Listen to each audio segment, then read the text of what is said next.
Hello, this is Professor Joseph Holbrook, and today we're talking about the historical context of Death in the Andes by Mario Vargas Llosa in Peruvian history. So let's jump right into a little bit about Peru. There's a picture of Machu Picchu, probably one of the most famous and iconic pictures of that represents Peru. And the Peruvian historical context, Death in the Andes by Mario Vargas Llosa. And here you see a picture on the lower right of some of the representing the religion of the Incas, worshiping the sun. And on the upper left, you see some of the modern day poverty of the favelas or the slum areas of around the outskirts of Lima, Peru.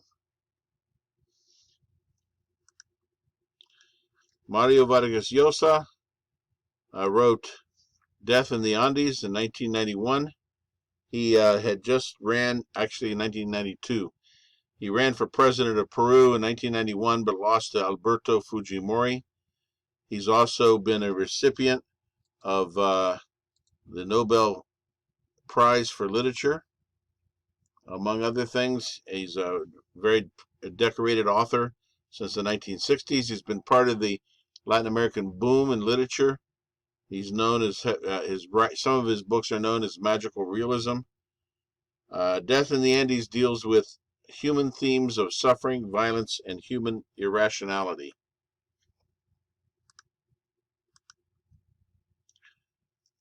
Oh, well, once again, I'm having trouble with my controls here. I'm sure the problem is me. So in the Peruvian context, you see there a picture on the left of the Inca Empire, 1463 to 1532. One of the largest empires in the history of humanity. Peru was the home to the Norte Chico civilization, the oldest civilization in the Americas and one of the 6 oldest in the world, and to the Inca Empire, the largest and most advanced state in pre-Columbian America. Peru stands historically at the heart of Andean America. By Andean, we mean the part of the Americas that is located in the Andes Mountains. That would include Colombia, Ecuador, Peru, and Bolivia. Before the Spanish conquest, it was Peru was the center of what's modern Peru is the center of the sprawling Incan Empire, with its highland capital at Cuzco, which you can see on the map here near the western edge of the Incan Empire, close to the Cusco was up in the mountains, but if you went over the mountains and down, you would be in the jungles of the Amazon. And here's modern Lima, the capital.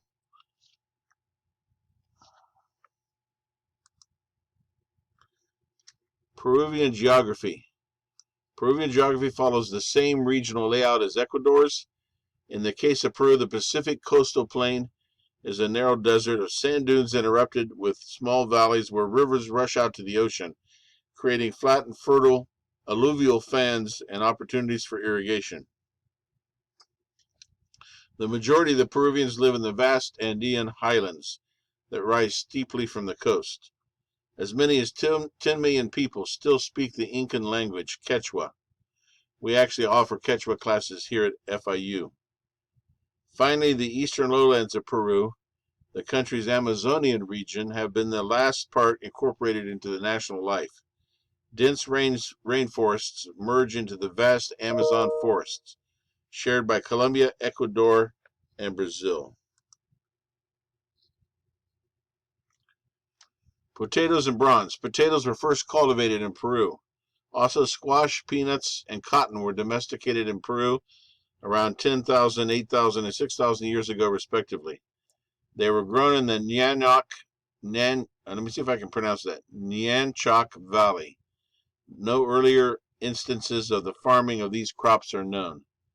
Peruvian indigenous civilizations developed bronze work as early as the Moche culture in 100 BC, but it never occurred to them to fashion bronze weapons. They used it to make artwork and toys, but not weapons. And here is Another picture of the Incan Empire. It was known as Tawantinsuyo, which in Quechua meant the four corners of the world. You can see it covers a vast part of South America.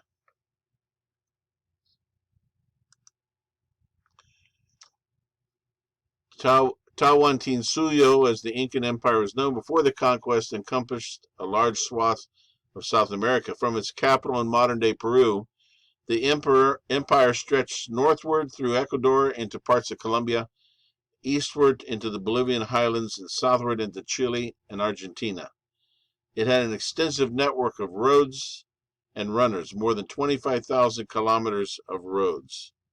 This is an area where the Incas were similar to the Romans. They built roads that are still usable today. They had a supremely well-organized military, and they had a system of tribute payments and distribution, including state-run regional warehouses of clothing, food, and weapons that held the empire together. I read in one place that the Incan Empire was the only example in history of a successful, centrally planned economy.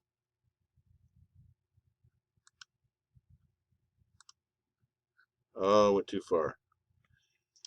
The Incan religion centered on a pantheon of gods that included Inti, which was the... I can't find a place to put my face here.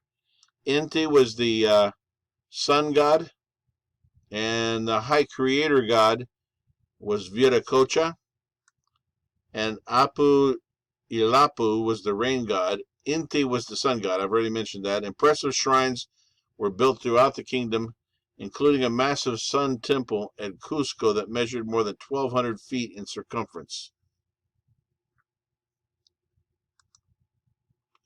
Here is a rendering of Inti, the sun god. And here is this is a fairly modern, cartoonish rendering of the Incan pantheon. You see Inti, Mama Quilla, Chasca, Con, Viracocha, who's the high god, the creator, Mama Cocha, Catequil, and several others. The indigenous in Peru. Here's some iconic pictures. A Peruvian child with a llama. On the upper left, on the lower right, you see a reenactment of some Peruvian ceremonies. So the religion of the Incas was a religion of the earth.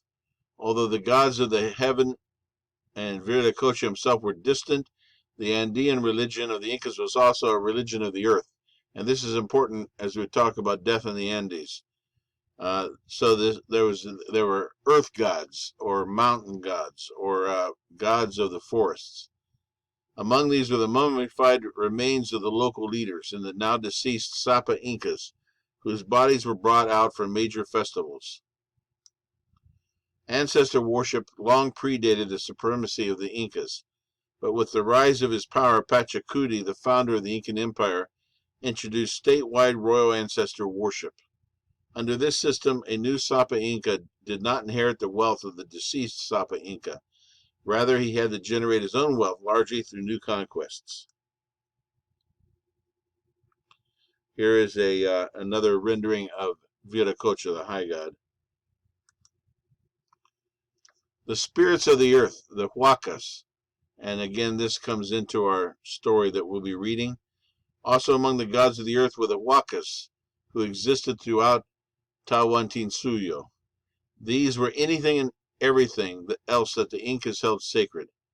A huaca might be a particular location, an unusually formed tree, a very large boulder, or even the place from which the Inca clan believed it originated. And these are like spirits of ground and earth and rock. These gods grounded the Andean people in the ancient past, in nature, and the very soil that gave them life. And because the huacas could be anywhere, they later proved to be the bane of the Spanish priests concerned with idolatrous practices among the indigenous neophyte Christians. Here's a artistic rendering of a huaca. Not a very pleasant looking fellow. Human sacrifice was practiced by the Incan religion. All of these gods and ancestors required worship and praise, often in the form of public ritual, sometimes in the form of human sacrifice.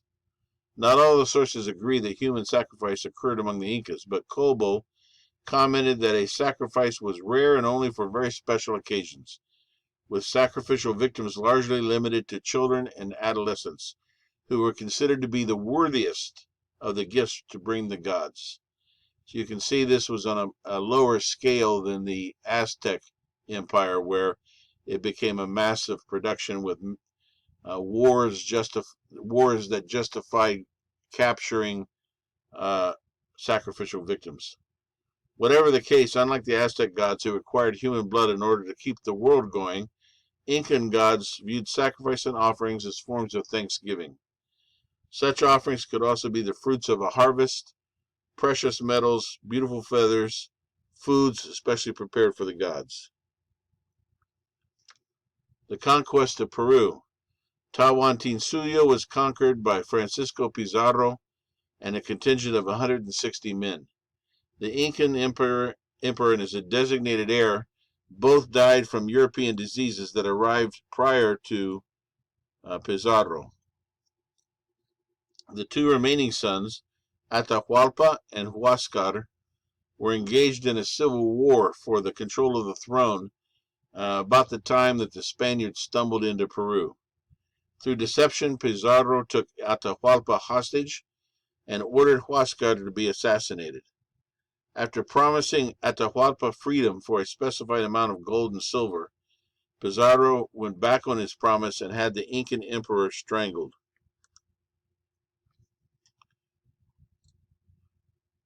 In this slide, you see an artistic rendering of Francisco Pizarro in the upper left, and on the upper right, I think it was his brother, Gonzalo Pizarro. The victorious conquistadores eventually turned on one another in fitful civil wars. The conquest of Peru is one of the most dark chapters of the Spanish conquest of the Americas. Francisco was eventually killed and his brother Gonzalo was beheaded for leading a revolt against the king's viceroy Blasco Núñez Vela that resulted in the viceroy's death. In other words, Peru is a mess from the beginning.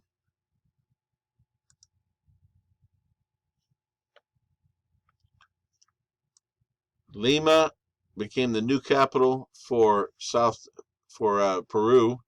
It was established or founded by the Spanish near the coast for transportation reasons. It became the vice-regal capital for South America. Just like Mexico City was the vice-regal capital for Mexico, the Caribbean, and Central America, so was Lima, Peru, for all of South America.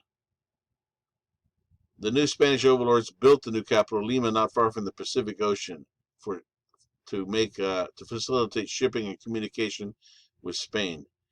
Lima became the vice-regal capital for all of South America.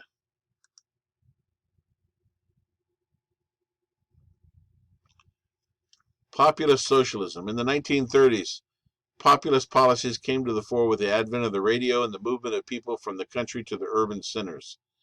The previous period, from 1884 to 1930, was called the Aristocratic Republic, but was basically a period of oligarchic rule similar to the other Spanish republics and Brazil. In 1924, a group of university students started APRA, that is Alianza Populista Revolucionario. I can't remember what the last A stands for. Jose Carlos Mariátegui's 7 interpretive essays on Peruvian reality was written in 1928. It's one of the broadest, deepest, and most enduring works in the Latin American century. He basically makes a case for socialism without basing it in Marxism, but he bases it entirely on Incan customs, religion, and public policy. So that's a case for collectivism or socialism based on Incan reality.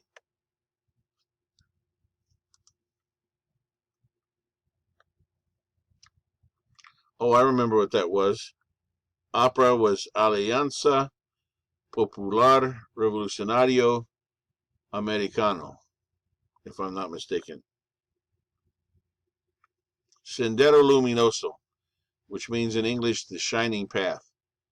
In the 1970s and early 1980s, one of the most brutal and fanatical terrorist groups of history arose in Peru, inspired by China's Mao Zedong. The group's leader was a philosophy professor by the name of Abimiel Guzman. Abimiel Guzman, also known as Chairman Gonzalo. From 1968 to 1980, the Senderistas, short for Sendero Luminoso, quietly built up their numbers in the remote and poorest Andean regions, centered around Ayacucho, using the government's own infrastructure to slowly incorporate its own militants into the government-run schools as teachers. And from that position, they were able to use their influence to recruit youthful adherents. Highly fanatical, and they gave unquestioning obedience to Chairman Gonzalo. 50% of its members were women, and at least 40% of the officers were also women. This is a picture of Chairman Gonzalo, Abimiel Guzman, philosophy teacher. In May 1980, the group launched its war against the government of Peru by burning ballot boxes in a village near Ayacucho. The Shining Path eventually grew to control vast rural territories in central and south Peru and achieved a presence even in the outskirts of Lima, where it staged numerous attacks. The purpose of the Shining Path's campaign was to demoralize and undermine the government of Peru in order to create a situation conducive to a violent coup which would put its leaders in power. The Shining Path targeted not only the army and police, but also the government employees at all levels, other leftist militants, and workers who did not participate in the strikes. Organized by the groups, the strikes were organized by the groups. Peasants who cooperated with the government in any way, and ordinary middle-class inhabitants of Peru's main cities were also attacked. And you'll see this happening in several instances in Mario Vargas Llosa's book, Death in the Andes.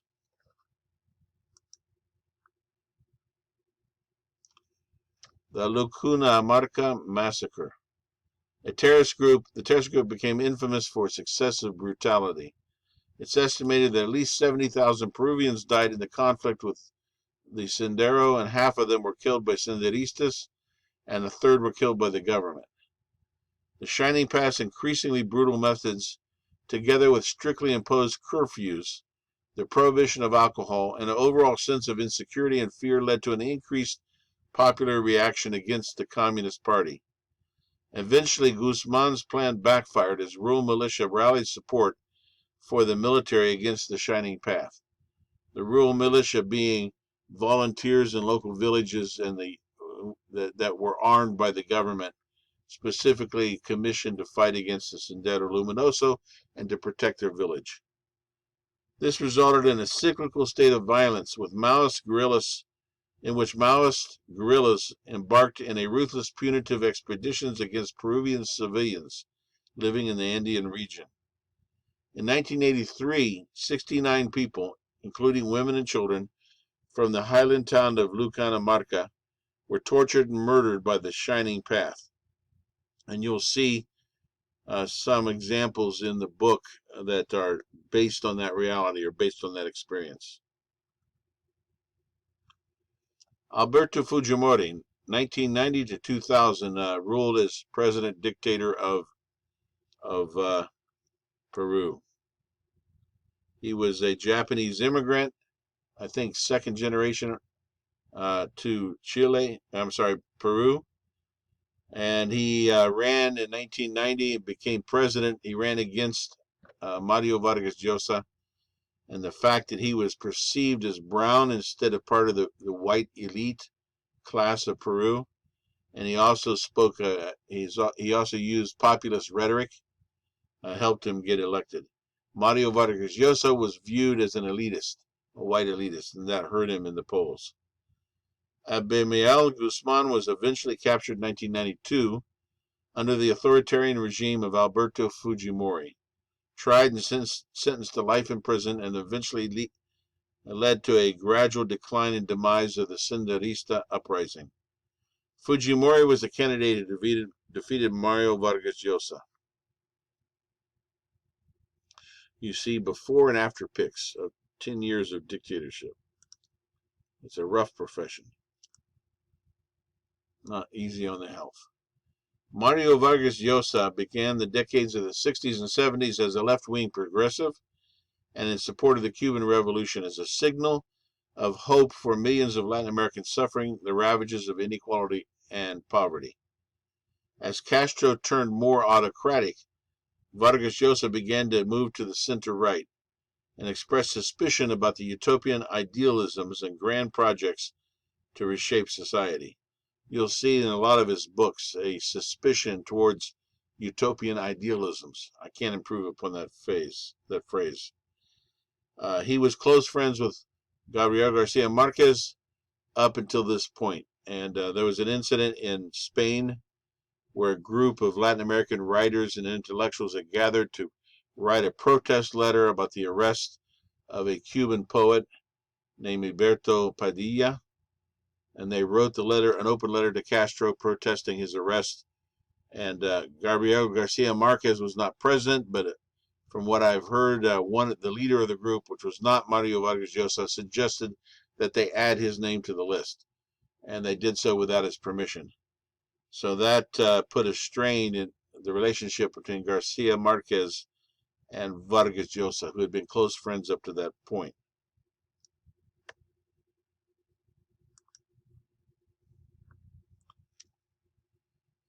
Vargas Llosa has an extensive list of novels and is considered one of the writers of the boom period of Latin American literature. And I've already mentioned that he ran for the presidency of Peru and lost against Fujimori. In the election against Fujimori, Vargas Llosa had a slight plurality in the first round of voting. In other words, he was ahead, but he came short of 50%. So they went on to a mandatory second round of voting, since no one had gotten over 50%, and in that second round, Fujimori blew him out with 60% of the vote. Vargas Llosa put forward an economic privatization plan that proved to be very unpopular, and Fujimori was elected in a landslide. Some of these things in Latin America could be seen as pointers or predictors of the problems our own political system has run into in this last 4 or 5 years, with populism on the right and populism on the left, and a discontent with neoliberalism, globalism. These things were starting to happen already in the 1990s in Peru and other parts of Latin America. Fujimori eventually fled from Peru and charges of corruption and human rights abuses, but in 2005 he was extradited and convicted.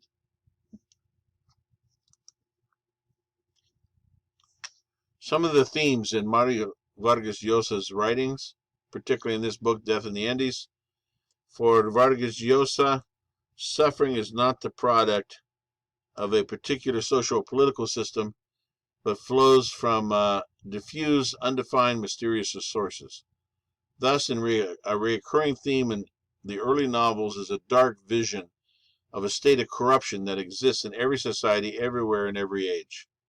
Time and time again, in novels, essays, and interviews, Vargas Llosa reiterates his belief in a powerful streak of irrationality, which he calls demons, that usually succeeds in undermining every human endeavor. From this perspective, it becomes clear that Vargas Llosa didn't really move to the political right as a fundamental political shift, but rather as an effort to render his public and political statements and actions of his external self more consistent with his internal personal convictions he has long expressed in his fiction. I read another book recently on analyzing various political ideologies, and it described conservatism as a suspicion of utopian projects. And I think that would probably uh, be an apt description for Vargas Llosa as someone who is suspicious of utopian projects.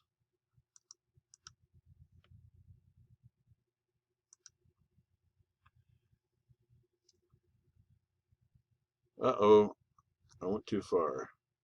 I have a lag time on my laptop. It throws me off.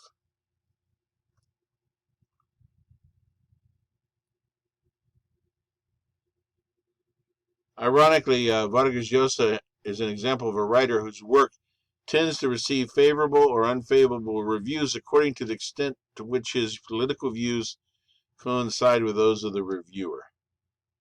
After Vargas Llosa's well-publicized break with socialism over the issue of human rights violations in Cuba, I've already mentioned the Alberto Padilla affair, he was at first condemned for counter-revolutionary behavior, cancel culture in the 1990s. Soon after, he was scorned for his literary ideas, and finally he was criticized for the reactionary content of his novels.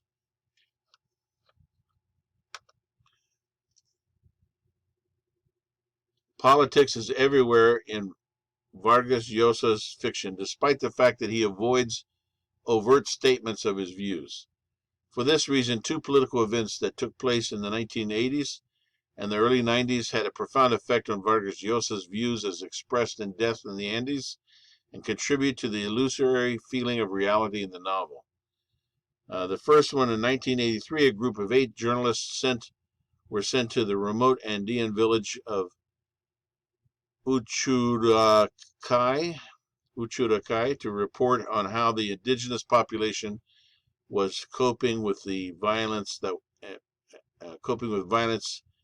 Let me try this again. Let me back up.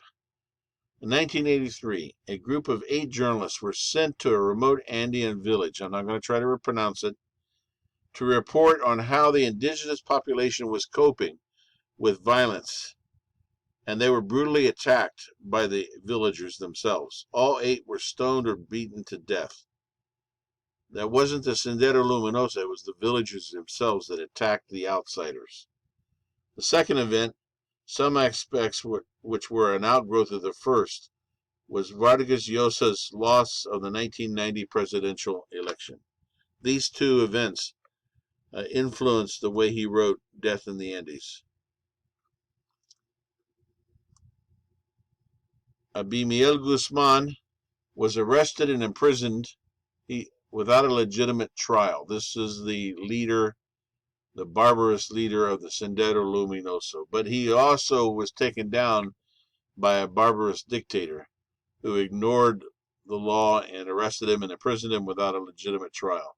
Not long after the election, Vargas Llosa left Peru definitively, vowing never to write about Peruvian politics again, but later broke his vow in order to express his shock and disgust at Fujimori's auto golpe, his self-coup, and at the public support of it. Fujimori was elected to the presidency, but then at some point he carried out a coup against himself, I guess you would say it that way, in which he swept aside the legal institutions of power and declared himself dictator. Above all, he expresses a growing fear that the atrocities committed by the Sendero Luminoso, as well as the government's flouting of democratic principles, signal a return to barbarism. This is Vargas Llosa's objection to Peruvian politics. He quotes a Lebanese poet who says, "I don't recognize or understand anything that is happening other than the civilization is a delicate film that at any moment can break."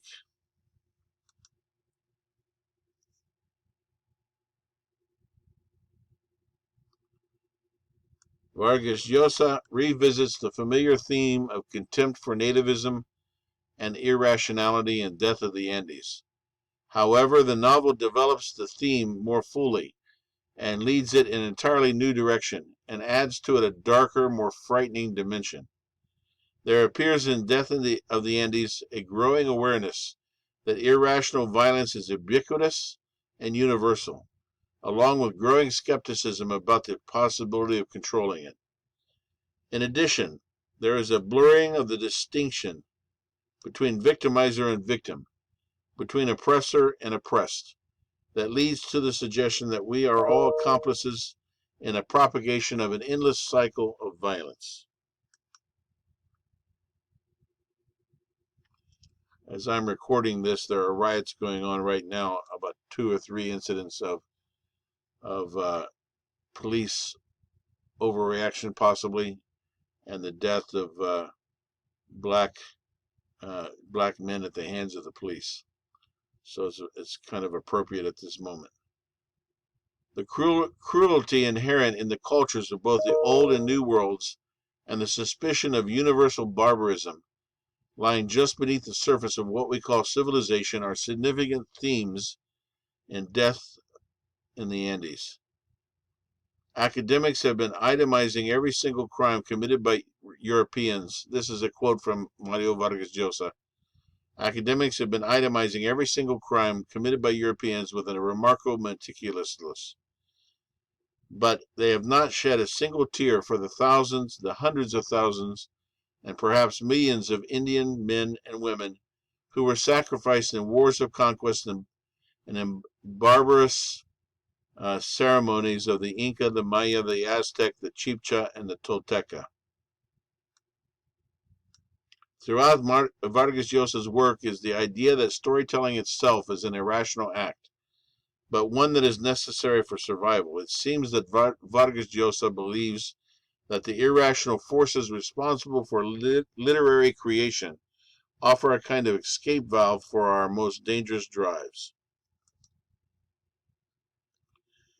And I will mention in closing that we have come full circle now from the barbarism and civilization of Esteban Echeverri and the slaughter yard in 1835 in Argentina to 1990 Peru. One of the differences is that Domingo Sarmiento and in some of the other writers of the early 19th century in Argentina, there is a racial element to their concept of barbarism. And Mario Vargas Llosa has been very clear repeatedly that it's not an issue of race, it's an issue of culture. And so he's been very careful to distinguish his own view of civilization and barbarism from a racist approach. Nonetheless, you see this theme of civilization versus barbarism comes starkly clear again at the end of our cycle of literature. So thank you very much for your time. With that, I'm going to close. I hope you enjoy the book.